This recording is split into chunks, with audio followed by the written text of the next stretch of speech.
Good morning students. हम लोग बात कर रहे थे मानव भूगोल की। ह्यूमन ज्योग्राफी में अभी तक हमने जो पढ़ा उसका थोड़ा सा रिवीजन कर लेते हैं, क्योंकि रिवीजन करना बहुत ज़रूरी है। जब तक आप रिवाइंड नहीं करेंगे तो पुरानी वाली चीज़ें भूल जाएंगे। हमने स्टार्ट किया था ह्यूमन ज्योग्राफी। सबसे पहले हमने ये पढ़ा था ज्योग्राफी की दो ब्रांचें होती भूगोल की, भौतिक भूगोल, मानव भूगोल। फिर हम जो डिस्कस कर रहे हैं मानव भूगोल के बारे में पढ़ रहे हैं। मानव भूगोल किसे कहते हैं? दिमाग में एक प्रश्न आता है, मानव भूगोल किसे कहते हैं? तो मानव भूगोल का मतलब यह है प्रकृति और मानव के बीच के अंतर संबंधों का अध्ययन मानव भूगोल कहलाता है। प्रकृति और मानव के बीच के अंतर संबंधों का अध्ययन मानव भूगोल कहलाता है। इसके बाद में हमने ये चीज पढ़ी कि मानव भूगोल की विभिन्न विद्वानों ने अलग अलग परिभाषाएं दी है। उन परिभाषाओं में रेडजेल, कुमारी एलन, चर्चिल सैंपल, ब्लाश, इन परिभाषाओं को हमने पढ़ा था। इसके बाद हमने देखा था कि मानव भूगोल की प्रकृति कैसी है। प्रकृति के बाद में हमने ये पढ़ा कि मानव भूगोल का मानव का प्रकृतिकरण कंसेप्ट समझना बहुत जरूरी है। सिंपल सा कंसेप्ट है, मानव का प्रकृतिकरण यानी मानव प्रकृति के अनुरूप अपने को ढाल के रखता है, यानी जैसी प्रकृति चाहती है वैसा मानव बन जाता है। ये कहलाता है मानव का प्रकृतिकरण। इस विचारधारा को प्रकृतिवाद के नाम से या निश्चयवाद के नाम से जाना जाता है, जिसके समर्थक रेडजेल हैं। इसके बाद हमने पढ़ा संभववाद, पॉसिबिलिज्म, जो ये कहता है प्रकृति का मानवीकरण, यानी टेक्नोलॉजी के द्वारा, प्रौद्योगिकी के द्वारा, ज्ञान के विस्तार के द्वारा हमने क्या किया, प्रौद्योगिकी का विकास करते हुए हमने प्रकृति का मानवीकरण कर दिया। यानी संभववाद ये कहता है कि प्रकृति में संभावनाएं हैं, मानव अपने अनुसार विकास कर सकता है। ये चीज हमने पढ़ी। इसके बाद हमने ये पढ़ा कि जब ये विचारधारा आई संभववाद, तो प्रकृति का दोहन होने लगा, और प्रकृति का अत्यधिक दोहन होने से उसके साइड इफेक्ट देखने को मिले। इसके बाद ग्रिफिथ टेलर ने अपनी एक विचारधारा दी जिसे नव निश्चयवाद कहते हैं, रुको और जाओ की संकल्पना। हम यहीं से कंटिन्यू करते हैं आगे।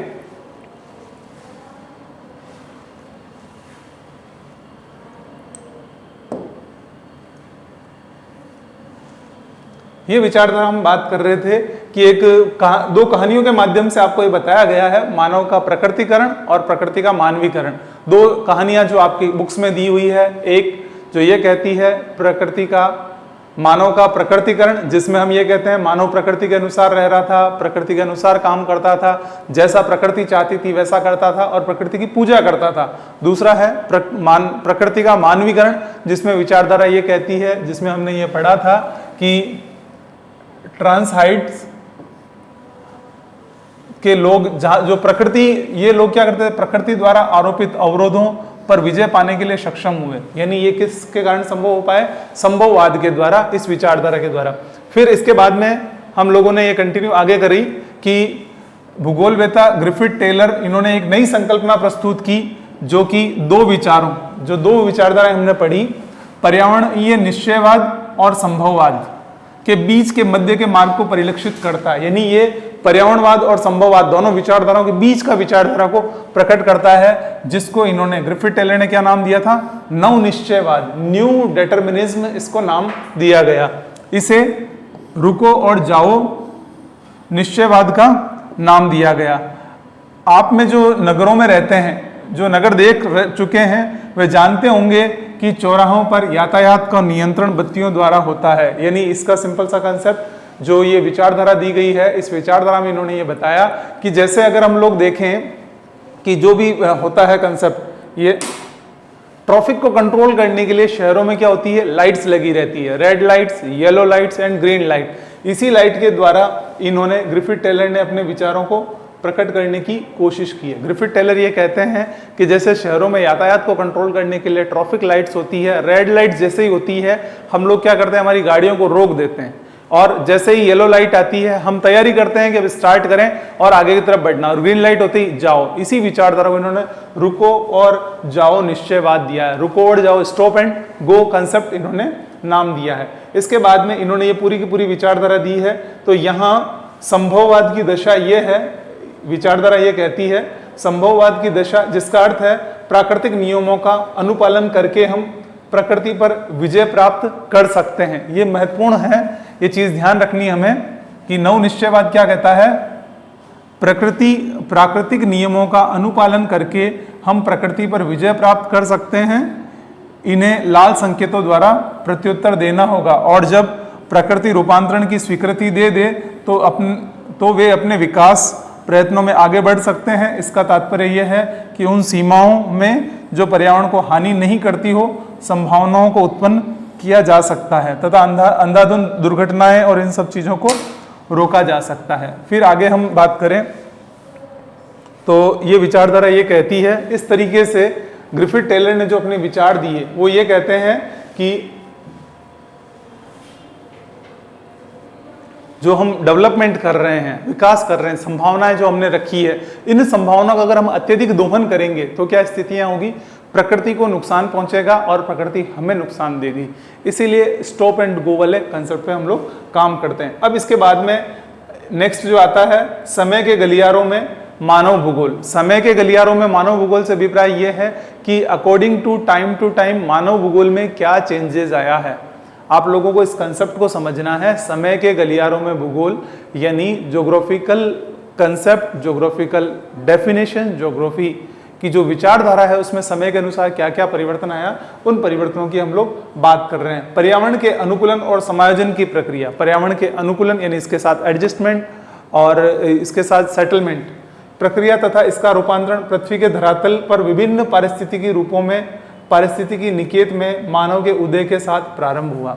यानी सिंपल सा जो कंसेप्ट ये कह रहे हैं समय के गलियारों में, ये चीज क्या कहना चाह रहे हैं कि प्रकृति के साथ जो हुआ है, मानव ने क्या किया है, अकॉर्डिंग टू टाइम इसमें चेंजेज आया है। वो चेंजेस क्या कह रहा है, ये कह रहे हैं कि पारिस्थितिकी रूप में पारिस्थितिकी निकेतों में मानव के उदय के साथ प्रारंभ हुआ। यानी जब से मानव का जन्म हुआ है तब से प्रकृति के साथ मानव का एक समायोजन चल रहा है।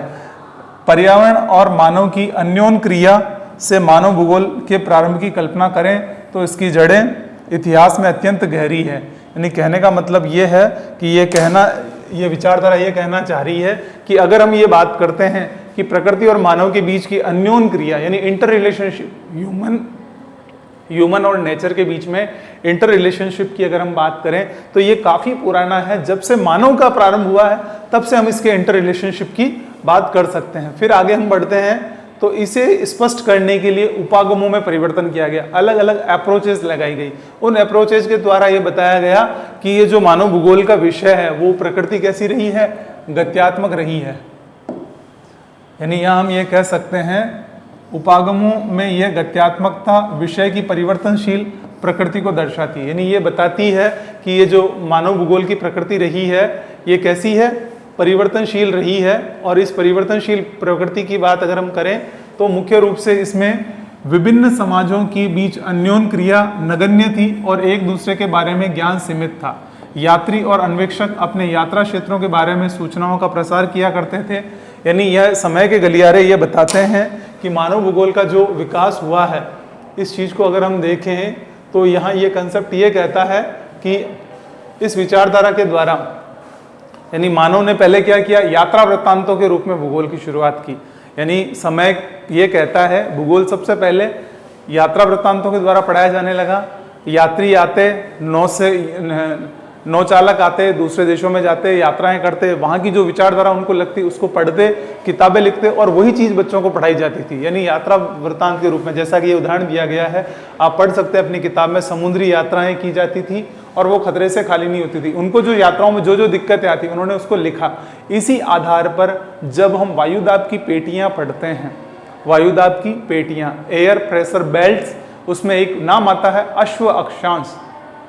अश्व अक्षांश यानी वो अक्षांश किस आधार पर बनी, व्यापारियों द्वारा व्यापार करने पर घोड़ों को वहां समुद्र में गिराया, इसलिए अश्व अक्षांश कहलाता है। तो यानी ये भूगोल का जो प्रारंभ हुआ यात्राओं के द्वारा हुआ, इसलिए इसे यात्रा वृत्तांत कहा जाता है। फिर 15वीं शताब्दी के अंत में यूरोप में अन्वेषण प्रयास हुए। यानी 15th सेंचुरी का जब एंड आया तो यूरोप में क्या होने लगे, खोजें होने लगी, वहां आविष्कार होने लगे। उन आविष्कारों के आधार पर ये जितने भी रहस्य थे वो उजागर होकर सामने आने लगे, उनकी गति आगे बढ़ने लगी। ताकि इससे पता चला कि रिसोर्सेज कौन से हैं, संसाधन कहाँ हैं, कितने हैं। उन संसाधनों को खोजा जाने लगा और उन संसाधनों के आधार पर ये विचारधाराएं प्रस्तुत होने लगी। फिर इसके बाद में अगर आगे हम देखें तो ये पूरा का पूरा एक कंसेप्ट दिया गया है मानव भूगोल की, जो ये बॉक्स में दिया गया है, दैट इज इंपॉर्टेंट, कि मानव भूगोल की कल्याणपरक और मानवतावादी विचारधारा का संबंध मुख्यतः लोगों के सामाजिक कल्याण और विभिन्न पक्षों से था। यानी जो ह्यूमन ज्योग्राफी की जो कंसेप्ट है, जिसके अंदर स्पेशली हम बात करें मानवतावादी और कल्याणपरक विचारधारा, इनमें आपस में इंटर रिलेशनशिप था। और ये इसमें आवासन, स्वास्थ्य, शिक्षा जैसे पक्ष सम्मिलित थे। यानी इसमें रेजिडेंस, एजुकेशन, ये सारी की सारी चीजें इसमें इंक्लूड की जाती थी। सामाजिक कल्याण के रूप में भूगोल का एक कोर्स प्रारंभ कर दिया गया, यानी इसको एक एज ए सब्जेक्ट स्टार्ट किया गया। आमूलवादी यानी रेडिकल्स विचारधारा ने निर्धनता के कारण, गरीबी के कारण बंधन, सामाजिक असमानता की व्याख्या के लिए मार्क्स के सिद्धांतों का प्रयोग किया। इन्होंने कहा जहां गरीबी है, जहां मजदूर लोग हैं, वो कार्ल मार्क्स की थ्योरी को फॉलो करेंगे। और समकालीन सामाजिक समस्याओं के संबंध में पूंजीवाद से विकास था। और व्यवहारवादी विचारधारा ने प्रत्यक्ष अनुभव के साथ साथ मानव जातियों, प्रजाति, धर्म इत्यादि पर आधारित सामाजिक संवर्गों के दिक्काल बंधों पर ज्यादा जोर दिया। यानी 3 विचारधाराएं समय के गलियारों से, यानी अकॉर्डिंग टू टाइम विचारधारा आती है। सबसे पहली चीज ये है कि हमने यात्रा वृत्तांत के द्वारा भूगोल को पढ़ना शुरू किया। दूसरी चीज ये है कि मानव भूगोल की कल्याणपरक और मानवतावादी विचारधारा ने प्रकृति और मानव के बीच संबंधों की व्याख्या की।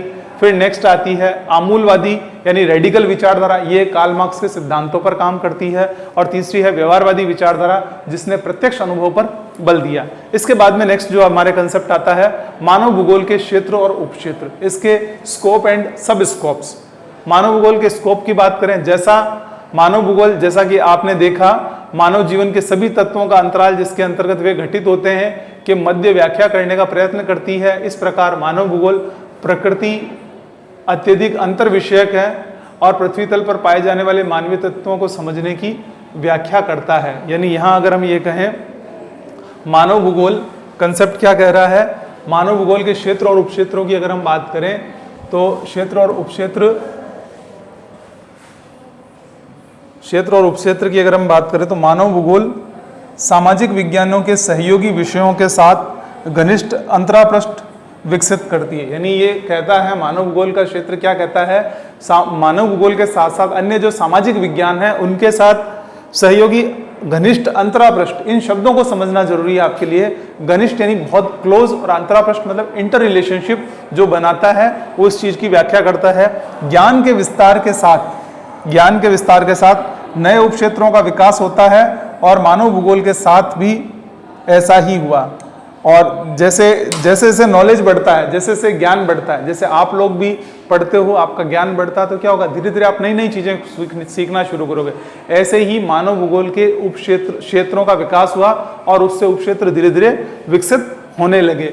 इसकी अगर हम बात करें तो मुख्य रूप से ये परिलक्षित होने लगे और ये मानव भूगोल की विस्तृत परिमंडल को परिलक्षित करता है। यानी ये विचारधारा बताती है कि किस तरह से मानव भूगोल के क्षेत्र और उपक्षेत्रों का विकास हुआ। अब हम यहाँ ये थोड़ा सा इसके मानव भूगोल के बृहद अवस्थाएं और प्रणोद, इन चीजों को समझ लेते हैं।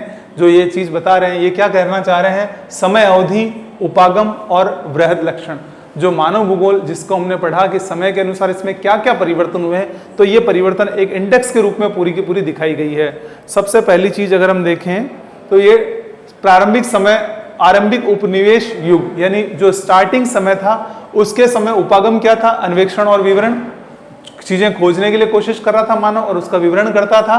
साम्राज्य और व्यवसायी रुचियों ने नए क्षेत्रों के खोजों, अन्वेषणों को प्रोत्साहित किया और क्षेत्र का विश्व विज्ञान कोशीय विवरण भूगोलवेताओं द्वारा वर्णन और महत्वपूर्ण पक्ष बनाया गया। यानी जो प्रारंभिक समय था उसमें अन्वेषण, यानी जिसमें हम कहें कि उपनिवेशवाद बनाया, लोग दूसरी जगह जाते, खोज करते, क्या संसाधन, क्या चीजें मिल रही है, फिर उस हिसाब से वहां पे काम करना शुरू कर देते। दूसरी विचारधारा उत्तर उपनिवेश युग, जिसको प्रादेशिक विश्लेषण के नाम से जाना जाता है। इसके अंतर्गत प्रदेश के सभी पक्षों का विस्तृत वर्णन किए गए, यानी उस क्षेत्र विशेष का जो भी हम रीजनल एरिया, उसका हर क्षेत्र का डिटेल से व्याख्या की गई।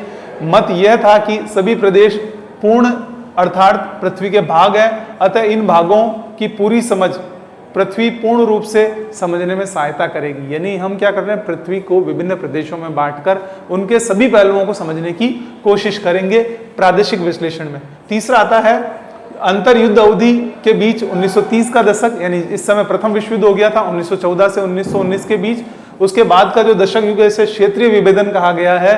एक प्रदेश और अन्य प्रदेशों के किसी प्रकार और क्यों भिन्न है यानी एक प्रदेश दूसरे प्रदेश से क्यों भिन्न है, इस चीज को समझने के लिए किसी प्रदेश की विलक्षणता को समझने पर बल दिया गया। यानी वहां कोई क्षेत्र विशेष किसी से भिन्न है, अलग है, क्यों है, उसके उस विलक्षण को समझना जरूरी। जैसे अगर हम करें मरुस्थलीय प्रदेश और अरावली प्रदेश, इन दोनों क्षेत्रों में भिन्नता है। इन दोनों में भिन्नता क्या है? अरावली प्रदेश की विशिष्टता यह है कि यहाँ पहाड़ी क्षेत्र देखने को मिलेगा, जबकि मरुस्थल में क्या मिलेगा?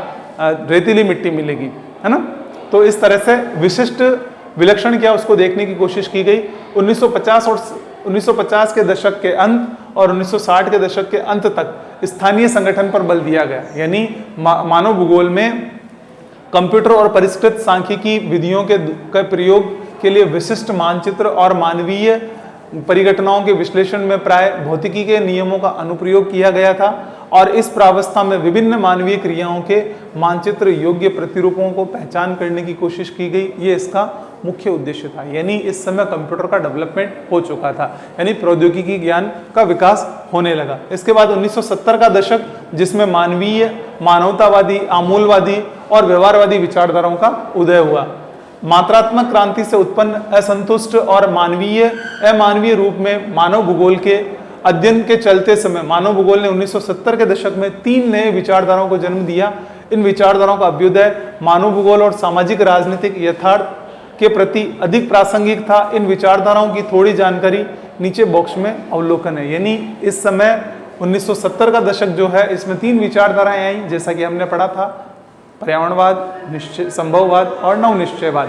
उसके बाद में नेक्स्ट ये आता है 1990 का दशक, भूगोल में उत्तर आधुनिकतावाद यानी आधुनिकतावाद के बाद वाला जो डेवलपमेंट हुआ, इसे वृहद सामान्यीकरण और मानवीय दशाओं की व्याख्या करने वाले वैश्विक सिद्धांतों के रूप में जाना जाने लगा। यानी हम कह सकते हैं उत्तर आधुनिकतावाद यानी आधुनिकता का विकास हुआ और इसके बाद में धीरे धीरे इसमें जो चेंजेज आए उस चीज की हम बात करें।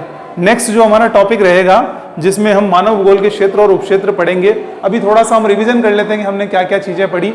सबसे पहले हमने मानव भूगोल की परिभाषा पढ़ी, फिर मानव भूगोल की विभिन्न स्थितियां पढ़ी, जिसके अंतर्गत हमने पर्यावरणवाद, संभववाद और नवनिश्चयवाद पढ़ा। उसके बाद हमने मानव भूगोल की प्रकृति को पढ़ा।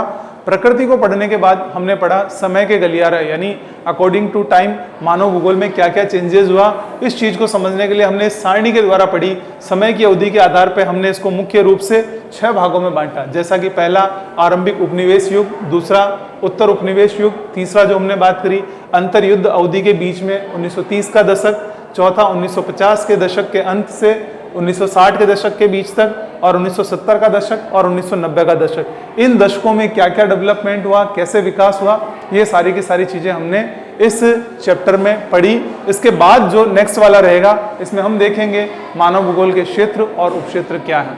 Thank you.